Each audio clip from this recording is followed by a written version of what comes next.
नमस्कार दोस्तों, मैं रवि गिरी स्वागत करता हूँ एक बार फिर से हमारे इस यूट्यूब चैनल में। दोस्तों, आज के इस वीडियो में हम बात करेंगे कि वर्तमान में कौन किस पद पर है और उनका कार्यकाल कब से कब है और उन्होंने शपथ कब ली थी। तो ऐसे ही लगभग 100 क्वेश्चन के आसपास आज के इस वीडियो में बात करने वाले हैं।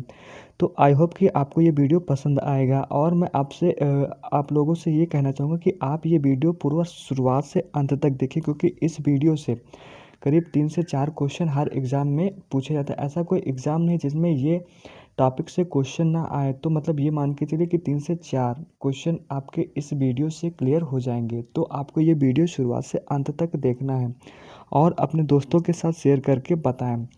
तो ये मान के चलिए कि आपका 3 से 4 क्वेश्चन इस वीडियो से फंसना ही फंसना है, यानी 100 क्वेश्चन में से 3-4 क्वेश्चन फंसना है, क्योंकि हर एग्ज़ाम में ये पूछ लिया जाता है कि वर्तमान में कौन से पद पर हैं और इन्होंने शपथ कब लिया था। तो ऐसे टाइप के क्वेश्चन एग्ज़ाम में ज़रूर पूछे जाते हैं। तो अब चलिए शुरू करते हैं। क्वेश्चन नंबर 1, वर्तमान में भारत के प्रधानमंत्री कौन है? तो ये सभी को पता है और ये आपको बता दूं इनका कार्यकाल तो 26 मई, ये डेट आपको याद रखना है। 26 मई 2014 से अब तक इनका कार्यकाल है और इनका तीसरा कार्यकाल चल रहा है। तो ये हो गया। पहली बार शपथ कब ली थी? तो ये ध्यान देना है कि 26 मई 2014 को इन्होंने शपथ लिया था। और नरेंद्र मोदी का वर्तमान यानी तीसरा कार्यकाल कब से शुरू हुआ है? तो 9 जून 2024 से इनका थर्ड यानी तीसरा कार्यकाल शुरू हुआ है। और आगे बात करें, ये सभी को पता है भारत के वर्तमान राष्ट्रपति कौन है? तो आप सभी को पता है द्रौपदी मुर्मू। और इनका कार्यकाल 25 जुलाई 2022 से स्टार्ट हुआ है, भारत के राष्ट्रपति द्रौपदी मुर्मू जी का कार्यकाल।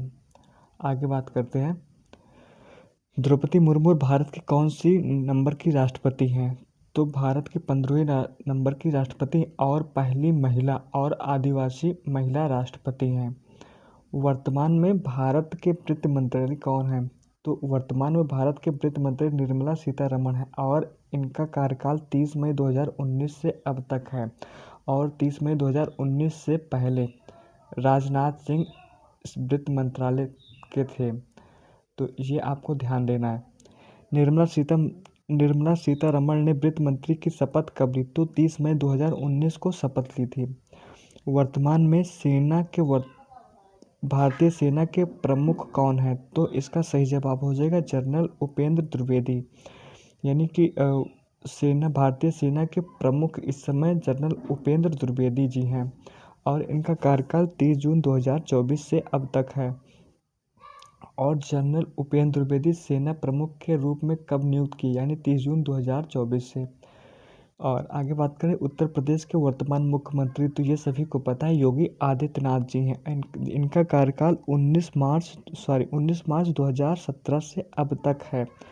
और योगी आदित्यनाथ ने उत्तर प्रदेश के मुख्यमंत्री पद की शपथ कब ली थी? तो 19 मार्च 2017 को शपथ ली थी। और बात करें भारत के पहले लोकसभा अध्यक्ष और भारत के लोकसभा अध्यक्ष वर्तमान में कौन है? तो अभी है ओम बिरला जी। इनका कार्यकाल है 19 जून 2019 से अब तक। और 13 नंबर का, ओम बिरला लोकसभा अध्यक्ष कब चुने गए? तो 19 जून 2019 को लोकसभा अध्यक्ष ओम बिरला जी चुने गए थे। भारत के मुख्य न्यायाधीश वर्तमान में कौन है? तो इसका सटीक जानकारी नहीं मिल पाया, क्योंकि ये चेंज होते रहते हैं। आप लोग पता नहीं कब वीडियो देख रहे हैं, तो अपने हिसाब से इसको देख लीजिए, क्योंकि ये चेंज होते रहते हैं। और केंद्रीय गृह मंत्री कौन है? तो ये सभी को पता है अमित शाह जी हैं, जिन्होंने 29 मई 2019 को शपथ लिया था।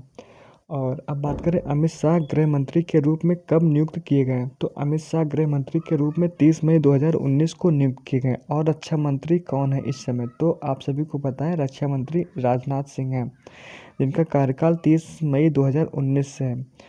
राजनाथ सिंह रक्षा मंत्री पद कब ग्रहण किए? तो 30 मई 2019 को ग्रहण किए। स्वास्थ्य मंत्री वर्तमान में कौन है? तो इसके पद हमेशा बदलाव होते रहते हैं। तो आपको जब आप वीडियो देख रहे हैं तो ये क्वेश्चन आपको देख लेना है, सर्च कर लेना है। और कृषि मंत्री कौन है इस समय? तो नरेंद्र सिंह तोमर इस समय कृषि मंत्री हैं। और बात करें भारतीय वायुसेना के प्रमुख वर्तमान में कौन है, तो इनके प्रमुख वर्तमान में है नहीं, रिटायर्ड हैं, B.R. चौधरी, जो कि मई में रिटायर्ड हो गए। अभी यहाँ पे कोई बना नहीं है, तो आपको ये अपडेट कर लेना है। भारतीय नौसेना के प्रमुख कौन है, तो इसके नौसेना के प्रमुख दिनेश कुमार त्रिपाठी हैं और शायद ये भी रिटायर्ड होने वाले हैं। भारत के उपराष्ट्रपति कौन हैं, तो अभी शायद ये चेंज हुए हैं, इनको आपको सर्च कर लेना है। लोकसभा अध्यक्ष का कार्यकाल कितना होता है, तो लोकसभा अध्यक्ष का कार्यकाल 5 वर्ष होता है। मुख्य न्यायाधीश का औसत कार्यकाल कितना होता है, तो मुख्य न्यायाधीश का कार्यकाल 6 वर्ष या सेवानिवृत्ति, यानी कि 6 वर्ष या 65 में से जो भी हो। और नरेंद्र मोदी का जन्म कब हुआ था, तो नरेंद्र मोदी का जन्म 17 सितंबर 1950 को हुआ था। योगी आदित्यनाथ ने उत्तर प्रदेश के मुख्यमंत्री के रूप में सबसे लंबे समय तक कार्यकाल कब पूरा किया, यानी सबसे लंबे समय तक कार्यकाल कब तक किया, तो जुलाई 2025 के हिसाब से 8 साल 4 महीने इनका कार्यकाल हो चुका है। यानी कि उत्तर प्रदेश में जो अभी तक यानी 5 साल तक कोई टिका नहीं है अखिलेश यादव के बाद में। तो ये हैं कि जिन्होंने 5 साल से ज़्यादा टिके हैं, तो 8 वर्ष 4 महीना उत्तर प्रदेश में ये रह चुके हैं। अमित शाह ने सबसे लंबे समय तक गृह मंत्री पद संभाला, यानी कि अगस्त 2025 तक सबसे लंबे गृह मंत्री का पद अमित शाह ने संभाला। निर्मला सीतारमण ने लगातार कितने बजट पेश किए हैं, तो निर्मला सीतारमण ने लगातार 7 बजट पेश किए हैं, यानी कि 2019 से अब तक 7 बजट निर्मला सीतारमण ने पेश किए हैं। सेना प्रमुख उपेंद्र द्विवेदी को सेना में कमीशन कब मिला था, तो 15 दिसंबर 1984 को। भारत के राष्ट्रपति बनने के लिए कार्यकाल सीमा क्या होती है, तो भारत में राष्ट्रपति बनने के लिए 5 वर्ष या अधिकतम 2 कार्यकाल इनमें से जो भी पूरा हो जाए, यानी कि 5 वर्ष तो होगा एक बार राष्ट्रपति बनने पर 5 वर्ष, और 2 कार्यकाल यानी 2 बार ही राष्ट्रपति बन सकता है कोई व्यक्ति। प्रधानमंत्री के पद पर कार्यकाल की अवधि क्या है, तो 5 वर्ष, परंतु उतनी बार नियुक्त हो सकते हैं जितनी बार वह संसद का समर्थन मिले, यानी कि 5 साल तो रहेंगे और वो कई बार मल्टीपल टाइम प्रधानमंत्री बन सकते हैं, उनको मतलब बहुमत मिलना चाहिए। तो लोकसभा में विपक्ष के नेता वर्तमान में कौन है, तो ये सभी यहाँ पे आप सरकारी वेबसाइट देख लीजिए, बट राहुल गांधी जी इस समय विपक्ष के वर्तमान में नेता हैं। तो भारत के न्यायमूर्ति की नियुक्ति कैसे होती है, राष्ट्रपति के द्वारा मुख्य न्यायाधीश के सुझाव पर होती है।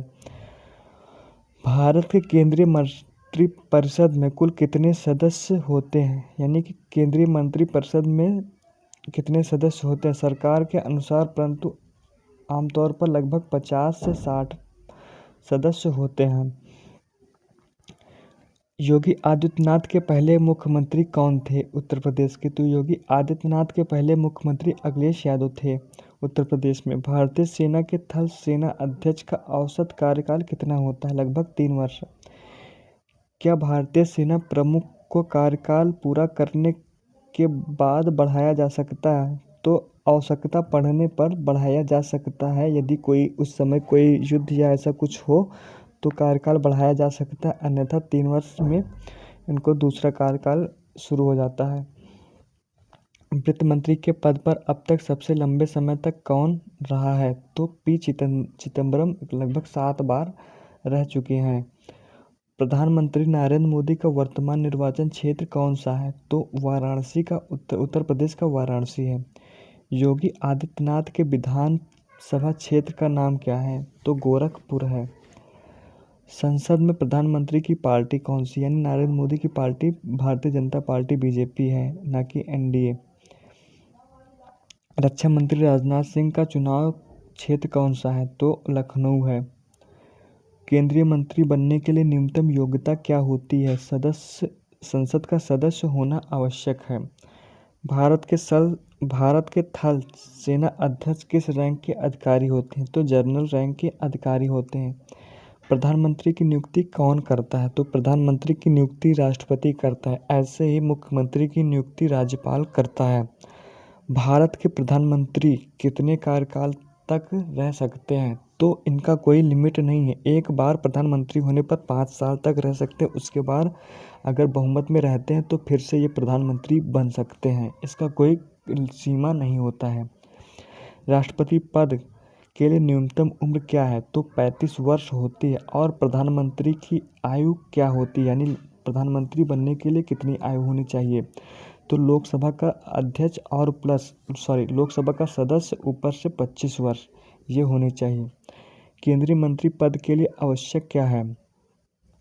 तो उसका सदस्य होना अनिवार्य है। भारत में प्रधानमंत्री नरेंद्र मोदी ने डिजिटल इंडिया योजना की शुरुआत कब की थी? तो 2015 में की थी। द्रौपदी मुर्मू राष्ट्रपति बनने से पहले उनका क्या पद था? तो उड़ीसा की राज्यपाल थी द्रौपदी मुर्मू जी। निर्मला सीतारमण भारतीय जनता पार्टी की कब सदस्य बनी? तो 2014 में बनी। जनरल उपेंद्र द्विवेदी को सेना प्रमुख बनाने से पहले कौन से पद मिले थे? तो chief of defence staff Pacific command के कमांडर पर। और योगी आदित्यनाथ का राजनीतिक सफर कब शुरू हुआ? तो 1998 में गोरखपुर के लोकसभा सदस्य के रूप में शुरू हुआ था। और अब बात करें, ओम बिरला लोकसभा अध्यक्ष के रूप में सबसे कम उम्र में विधानसभा अध्यक्ष में से एक हैं। उनकी उम्र क्या है?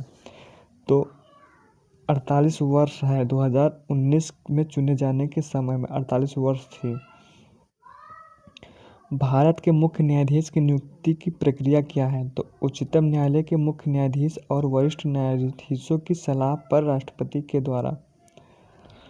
अमित शाह ने गृह मंत्री के रूप में कौन से बड़े कानून की भूमिका निभाई है? तो अनुच्छेद 370 का समापन करके। रक्षा मंत्री राजनाथ सिंह की पिछली प्रमुख जिम्मेदारी क्या थी? यानी कि जो इस समय राजनाथ सिंह है वो 2019 से पहले गृह मंत्री थे। निर्मला सीतारमण वित्त मंत्री बनने से पहले कौन से पद संभाल चुकी हैं? तो जो रक्षा मंत्री इस समय राजनाथ सिंह है वो थी निर्मला सीतारमण, और जो राजनाथ सिंह है वो पहले गृह मंत्री थे। फिर बाद में गृह मंत्री अमित शाह बने हैं। भारत के प्रधानमंत्री का विदेश का दौरा का औसत कितना है? यानी भारत के प्रधानमंत्री विदेशी दौरे पर कितने जाते हैं, इसका औसत? तो ये मान के चलिए कि प्रतिवर्ष 10 से 15 दौरे प्रतिवर्ष करते हैं। द्रौपदी मुर्मू राष्ट्रपति बनने के बाद में कौन सी सामाजिक योजनाओं में शामिल हुई हैं? तो आदिवासी कल्याण, महिला सशक्तिकरण में शामिल हुई हैं। भारतीय सेना के प्रमुख उपेंद्र द्विवेदी ने किस वर्ष सेना में भर्ती ली थी? तो 1984 में। और ये इस समय इसके प्रमुख हैं, जैसा कि आपको ऊपर बताया। योगी आदित्यनाथ ने उत्तर प्रदेश में स्वच्छ भारत अभियान को कब शुरू किया? तो 2017 के बाद में, क्योंकि इनकी सरकार 2017 के बाद ही आई थी। तो ओम बिरला का पंचायत विकास में योगदान कैसा रहा? तो इसका सही जवाब है वो ग्राम पंचायत और स्थानीय शासन को मजबूत करने पर काम करते हैं। न्यायाधीशों की सार्वजनिक नियुक्ति प्रक्रिया में क्या चुनौतियां होती हैं? तो इसमें पारदर्शिता और राजनीतिक दबाव। अमित शाह ने G20 समिति के दौरान भारत का प्रतिनिधित्व कब किया? तो 2023 में किया। राजनाथ सिंह ने किस क्षेत्र में अपनी योग्यता साबित की थी? तो राष्ट्रीय सुरक्षा और आंतरिक सुरक्षा में, इसीलिए इनको रक्षा मंत्री बनाया गया है। निर्मला सीतारमण ने भारत के आर्थिक सुधारों में कौन सी पहल की? तो GST सुधार और बजट प्रबंधन। प्रधानमंत्री नरेंद्र मोदी का अंतर्राष्ट्रीय मंचों पर सबसे प्रमुख भाषण कौन सा माना जाता है? तो 2014 में संयुक्त राष्ट्र महासभा भाषण। द्रौपदी मुर्मू के राष्ट्रपति बनने से भारत का अंतर्राष्ट्रीय छवि में क्या बदलाव आया है? तो इसका सही जवाब है विविधता और आदिवासी अधिकारों का सम्मान बढ़ा है। क्वेश्चन नंबर 72, सेना प्रमुख उपेंद्र द्विवेदी ने अपने कार्यकाल में कौन सी नई रणनीति शुरू की है? तो इसका सही जवाब है साइबर सुरक्षा और कृत्रिम बुद्धिमत्ता का उपयोग, यानी साइबर सिक्योरिटी और AI का यूज़ करेंगे। योगी आदित्यनाथ की सबसे बड़ी विकास परियोजना उत्तर प्रदेश में कौन सी रही है? तो इसका सही जवाब हो जाएगा लॉजिस्टिक और इंफ्रास्ट्रक्चर। ओम बिरला ने संसद में किस प्रमुख विधेयक का समर्थन किया है? तो नागरिकता संशोधन कानून का विधेयक। और क्वेश्चन नंबर 75, न्यायपालिका में सुधार के लिए मुख्य न्यायाधीश कौन से कदम उठा रहे हैं? तो इसका सही जवाब हो जाएगा त्वरित न्याय एवं डिजिटल कोर्ट। गृह मंत्री अमित शाह के गृह मंत्रालय के तहत प्रमुख योजनाएं कौन सी हैं? तो इसका सही जवाब हो जाएगा राष्ट्रीय सुरक्षा, सीमा प्रबंधन और आंतरिक सुरक्षा। रक्षा मंत्री राजनाथ सिंह ने सेना के आधुनिकीकरण में क्या किया है? तो नए हथियार और टेक्नोलॉजी अपनाई है।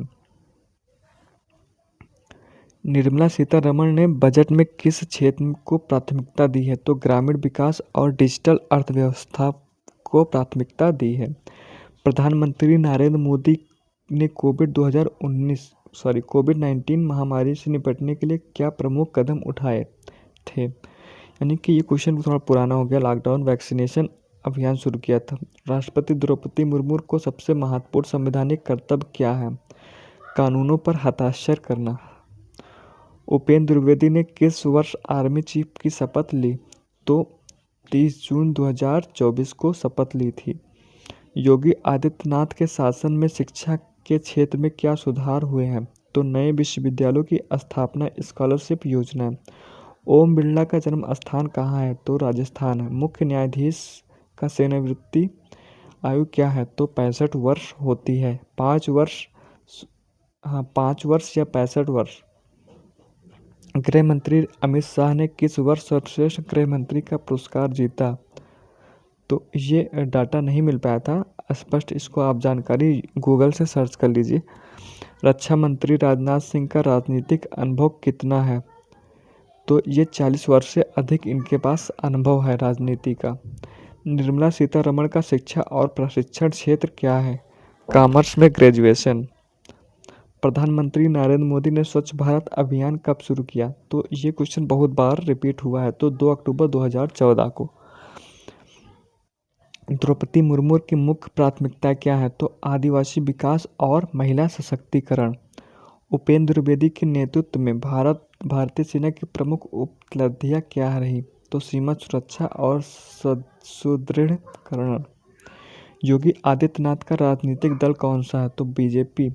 ओम बिरला ने किस वर्ष लोकसभा चुनाव जीता? तो 2014 में। न्यायपालिका में किस सुधार का दबाव सबसे अधिक है? तो अधिक पारदर्शिता। गृह मंत्रालय के तहत आतंकवादी विरोध अभियान कैसे संचालित होते हैं? तो खुफिया जानकारी पर आधारित संचालन। रक्षा मंत्रालय ने कब नया रक्षा अधिनियम जारी किया? तो नवीनतम जानकारी इस समय उपलब्ध नहीं है, आप इसको चेक कर लीजिए। वित्त मंत्री ने बजट में किस बजट सत्र में सबसे ज़्यादा सुधार किए? तो 2023-24 में। प्रधानमंत्री नरेंद्र मोदी ने मेक इन इंडिया की शुरुआत 2014 में की। द्रौपदी मुर्मू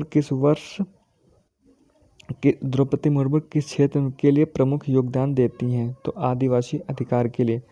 सेना प्रमुख उपेंद्र द्विवेदी के कुल सेवा वर्ष कितने हैं? तो ये मान के चलिए 1984 से 2024 यानी 40 वर्ष इन्होंने दिया है। तो दोस्तों, अगर आपको इस क्लास का पीडीएफ चाहिए तो डिस्क्रिप्शन में लिंक दिया है, वहाँ से आप टेलीग्राम पे जुड़ के पीडीएफ ले सकते हैं। आई होप कि आपको वीडियो पसंद आया है।